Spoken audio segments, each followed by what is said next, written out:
Hi everyone, this is Karen Loha, and this is not, in case you under a rock for the last 38 years, this is not Angelina Jolie. I am not Angelina Jolie. And I've got a couple of little caveats here, a little, what do they call them, disclaimers. That's the major one, that I'm not Angelina Jolie. But I'd like to ask you, please, to not kill the messenger here. That would be me. I've been thinking, as I think probably a lot of women have been thinking about Angelina Jolie of late, since she revealed that she's had a double mastectomy to prevent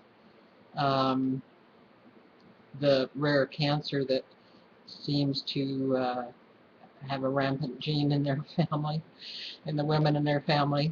And I don't mean to laugh about that. I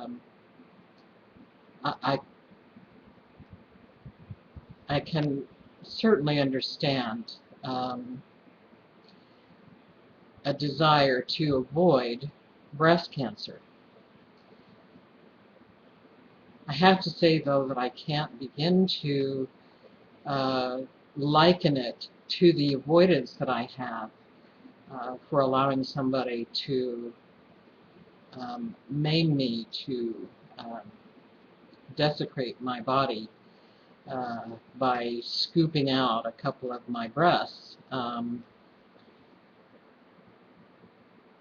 It just seems to me that there has to be, in this day and age, better better possibilities, like, I don't know, spend 20 minutes a day in a bath with blueberries and papaya, or I mean, there are so many people who would have so many suggestions that would be well worth looking at, and certainly worth the kind of money that was spent, that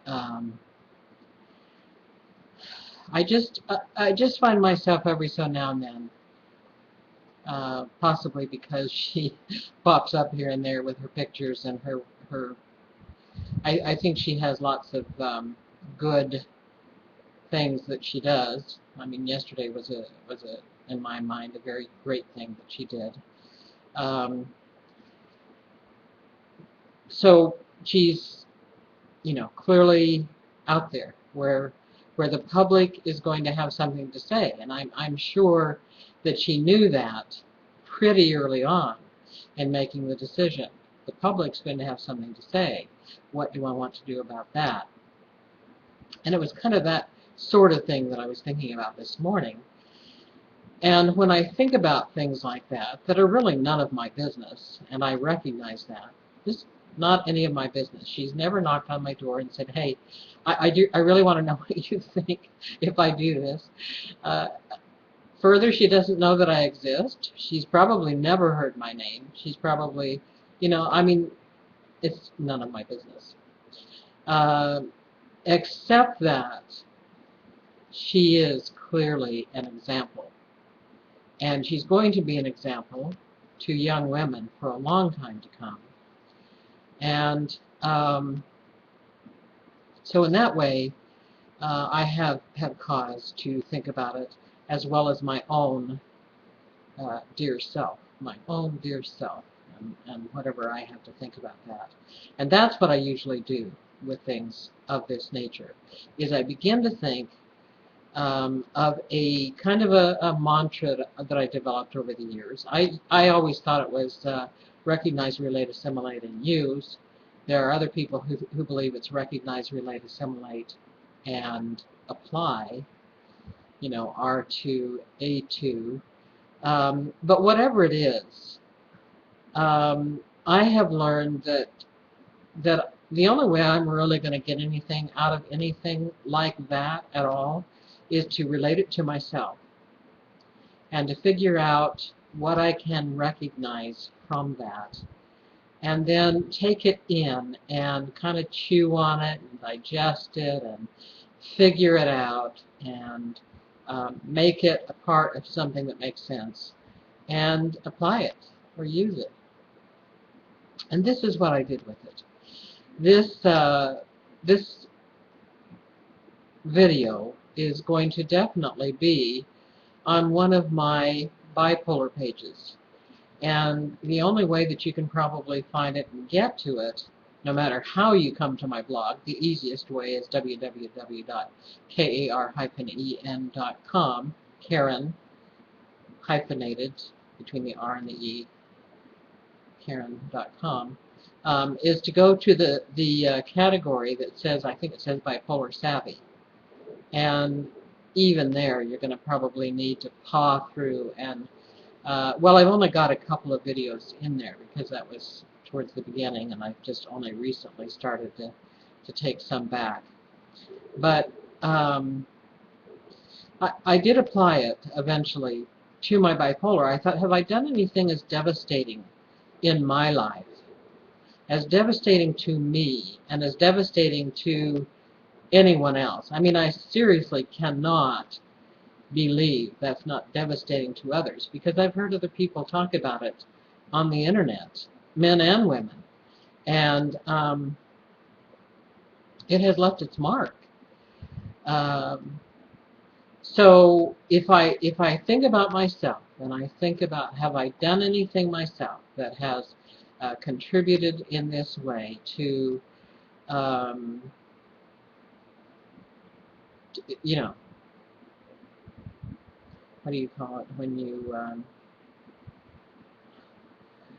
know, you just hack away. I mean, I remember when I first learned about mastectomies. My picture was not of this neat, clean surgeon's room where they had this, you know, heavy covering, and they had this little square, rectangular part cut out so that they were only operating on this, and nobody, you know, nobody was really exposed to a whole breast. I mean, that's not how I pictured it at all. I just pictured this massive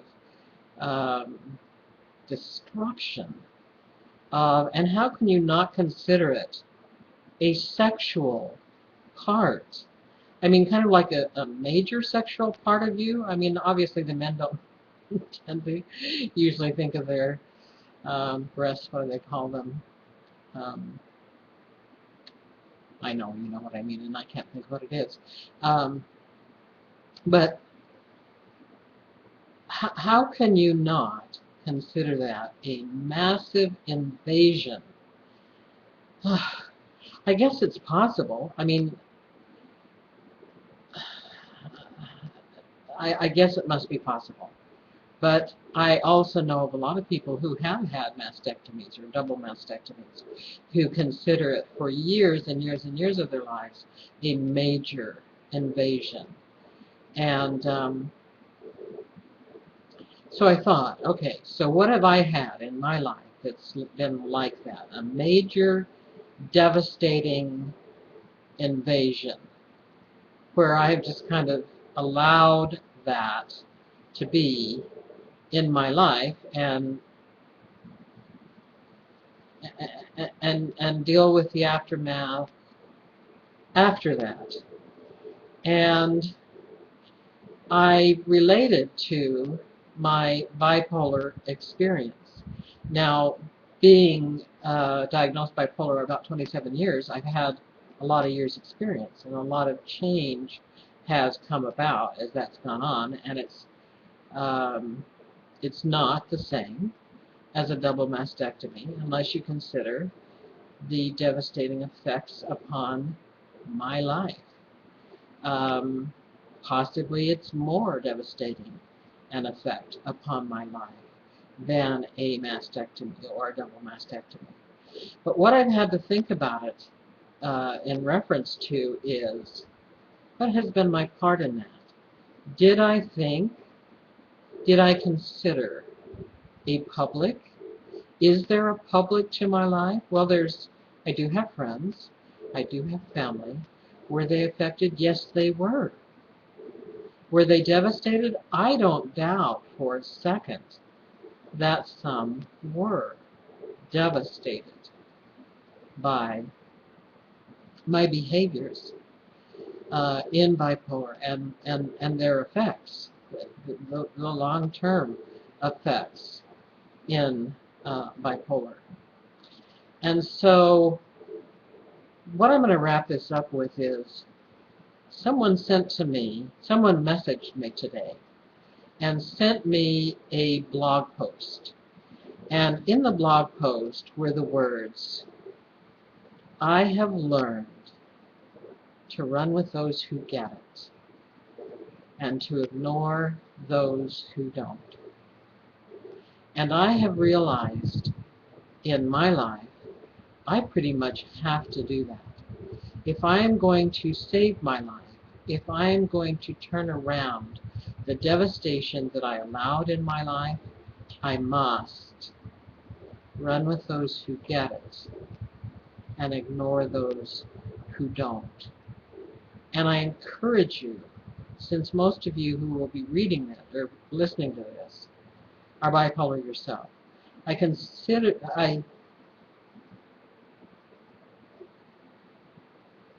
I suggest to you that you consider that yourself. One of the things I truly love about the internet is that there are people of all sizes, colors, shapes, experiences, thinking, and you can always find someone. You can always find someone who gets it.